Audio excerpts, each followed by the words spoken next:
Dumating na finally dito sa Mindoro ang mga kambing ni Mother pero hindi namin ine-expect na pinagkasya-kasya silang lahat tatlo dito sa isang maliit na lagayan. Etong si Tiger naman, Diyos ko guys, ilang beses na nga na umakyat dito sa sasakyan at gusto nang sumama pa uwi. Nung umalis naman si Mother, sumunod pa siya kaya ayan, talagang nakarating siya sa palayan. Diyos ko, ang batang tong maliligaw sa pinagagagawa niya. For today, sinundo nga ni na Mother etong nag-deliver ng mga kambing niya kasi si Kuya medyo naligaw talaga at hindi makita kung saan dadalhin ang mga kambing sir.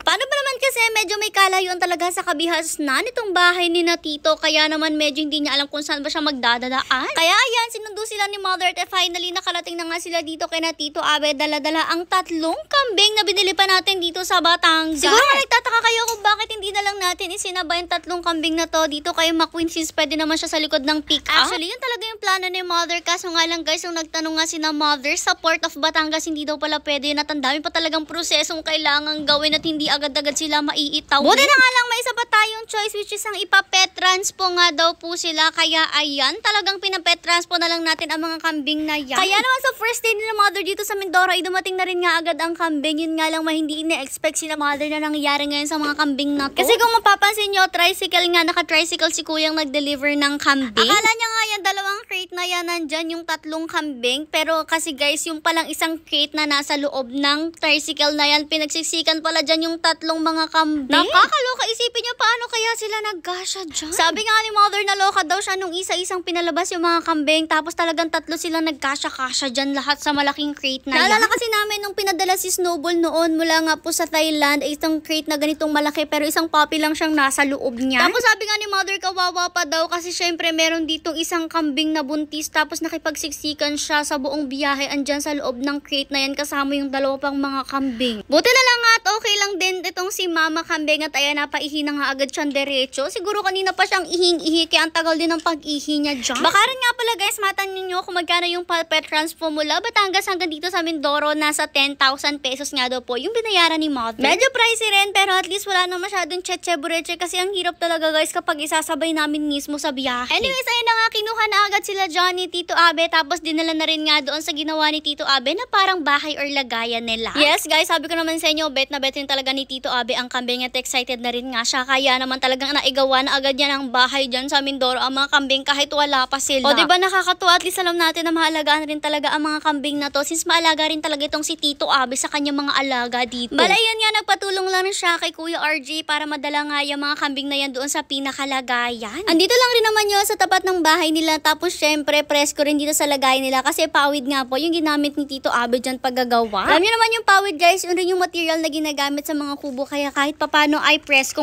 rin naman doon. Nauna na nga maipasok itong isang kambing dito guys at tingnan nyo yung katawan niya, nagkapupo na talaga since medyo siksikan nga sila doon sa cage at siguro nga nahigan na daw niya yung mga pupo ng iba niyang mga kasama. May nakanda na rin nga pala mga pagkain dyan na pwede nilang kainin kasi syempre hindi sila nakakain sa buong biyahe. Bale itong mga kambing nga pala na to ay merong isang meal, kita nyo naman yung kanyang betlog, palawit-lawit dyan. 2 rin nga pala yung female dito, yung isa nga ay buntis pa. Ito naman pinakikita ni Mother na si Kuya Edmar nyo, todo lambing lang nga dito kay Tiger. Kaya naman si Tiger, Diyos ko, talagang gustong-gusto rin sumama sa atin kasi gustong-gusto lagi siyang nilalambing na ganyan at binibaby. Anyways, ayan, finally makakapahinga na rin naman ang mga kambing na to since napagod rin talaga sila sa biyahe nila since mahaba-haba rin yung biyahe nila. Imagine nyo naman, tawid dagat talaga sila pero kasi guys, actually si Mother ay dito nagpapahanap ng kambing sa Mindoro pero wala nga siyang mahanap dito na may lahi at maganda yung lahi. Ito daw kasing ganitong klase ng kambing ay maganda na talaga yung lahi guys at wala siyang makita ng mabibilhan dito sa Mindoro at dito lang siya sa Batangas talaga nakakita. Kaya naman dito na lang siya napabili sa Batangas pero sabi nga niya next time dito na lang daw siya bibili sa Mindoro kasi hassle para sa kanya at hassle rin nga daw para sa mga kambing yung pagbiyahe-biyahe. Anyways, balik tayo sa video. Nakakaloka yung isang kambing dyan guys kasi yung kinakain niya is yung pawid mismo. O diba mamaya wala na silang bahay dyan, kakalafang niya dyan.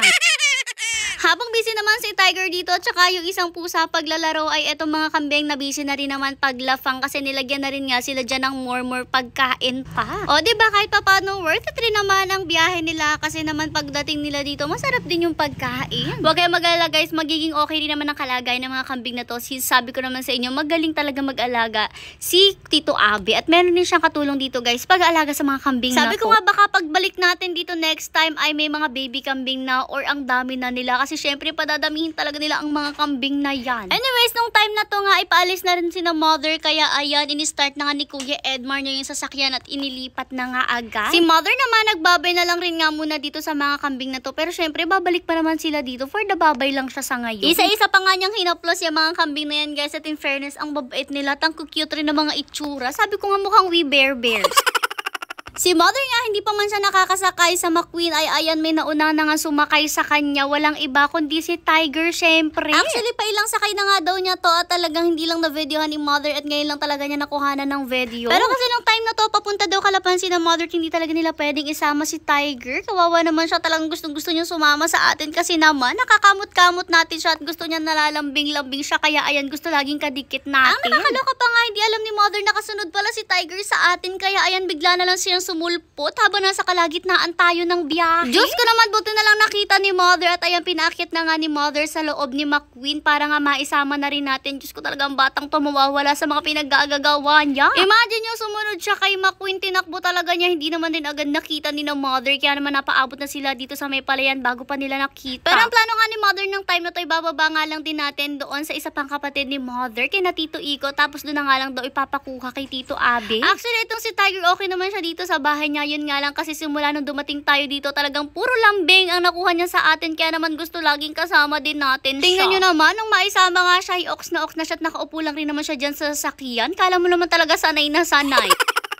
Pero kailangan na rin nga siyang iwan syempre kasi nga may kailangan pa tayong puntahan, kaya pinababa na nga lang muna siya at nagkunwari pa nga si na mother, nabababa na rin talaga tayo, pati si Kuya Edmar niyo bumaba na rin dyan para nga sumunod siya. Medyo takot nga siya ng time na to, guys, kasi nga kahit ito yung sunod na bahay after ng bahay nila, ay hindi naman siya talaga siya nakakarating dito at hindi naman siya lumalayo dun sa bahay ni na Tito Abe, ngayon lang talaga. Pero ito naman ay bahay rin nga ng kapatid ni na mother at ni Tito Abe at dito nga siya kukuhanin ni Tito Abe. Diyos ko, ang batang to mapapahamang talaga sa mga pinagagawa niya.